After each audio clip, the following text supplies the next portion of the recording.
Hello everyone, Leftover Monkey back again with another little show for you guys. This time we're talking about Judgment Night, starring Emilio Estevez, Cuba Gooding Jr., Jeremy Piven, Stephen Dorff, and Dennis Leary. You've probably heard of some of those names before.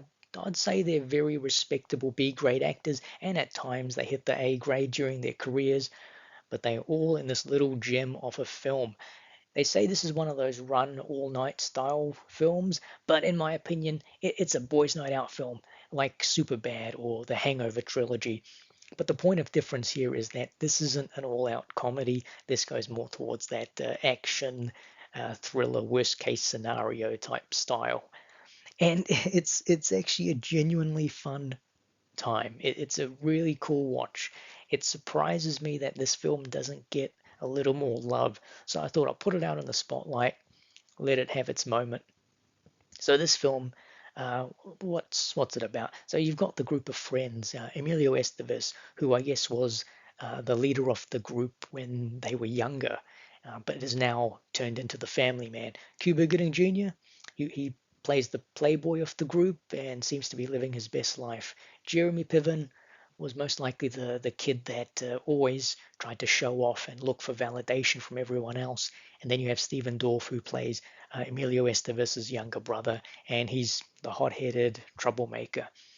Now, these might sound like cliches, but honestly, when you see them interact with each other, these characters play off each other, it's so nice to see because in a way we all have someone or know someone maybe in our friend groups that act or behave the way that these guys do, maybe even yourself, and it helps ground the film and you can invest more in these characters and the journey they're going on. So what these guys are doing for their big night out is going to go see a live boxing match, and Jeremy Piven's character has hired out a an RV to take them to the arena, and obviously they're going to be doing a lot of drinking and having a lot of laughs. But on their way to the boxing match, they end up hitting heavy traffic, and there's a chance they're going to miss the fight altogether.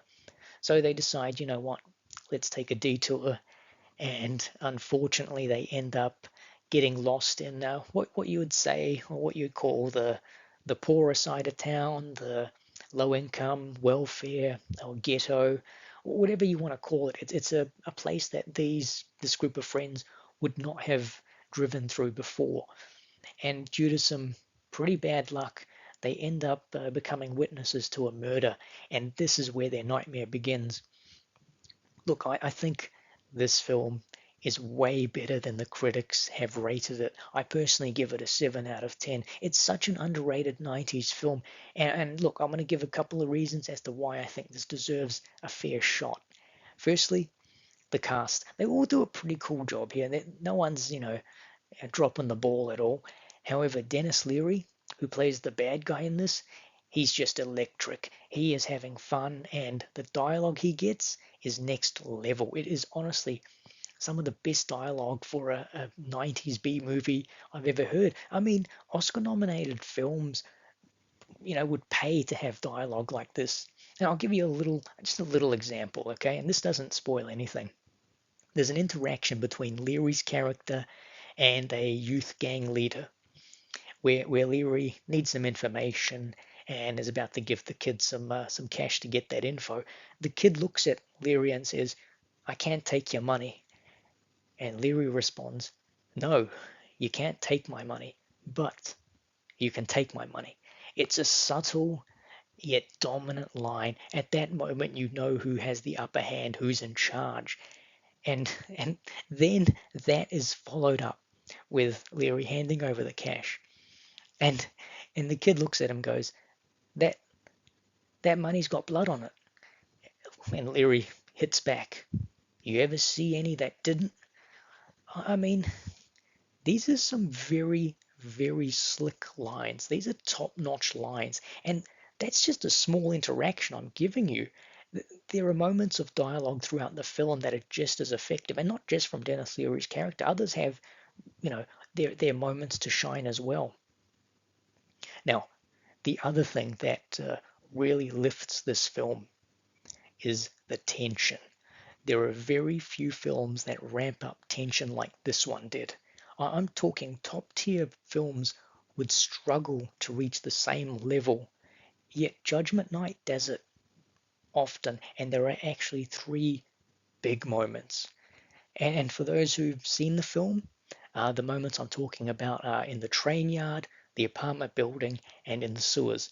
And I won't spoil what happens in those particular locations, but each of those scenes has a very different level of tension. And for me, the scene in the sewer was super impactful. It's very raw and it gives you a sense of realism, and it really like draws you in, and you cannot take your eyes off the screen. Now, look, the film, it does have its flaws. It does. It's a 90s B grade action thriller, and for me the flaw for this, or the issue, is the sheer escalation of things.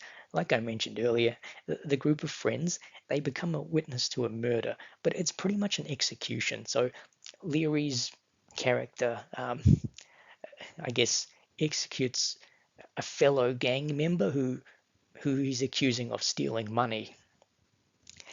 But the thing is, there was no reason for them to do this right in front of the four guys. So, that left the bad guys really no choice but to try and get rid of them all. And of course, then it all just escalates from there. So it's pretty gnarly. But hey, like I said, this is a 90s B film, and in all honesty, it just adds more fun to the movie. It really does. I honestly feel this is a better than average film.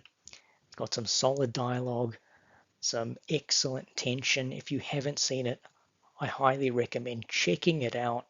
And I actually think this is a better film to watch with a group of friends, because it basically involves a group of friends, and I think you'd have more fun that way, and maybe have a couple of drinks if you do. I mean, that's just me. 7 out of 10 from me. Once again, guys, thanks for tuning in. Till next time, Leftover Monkey out.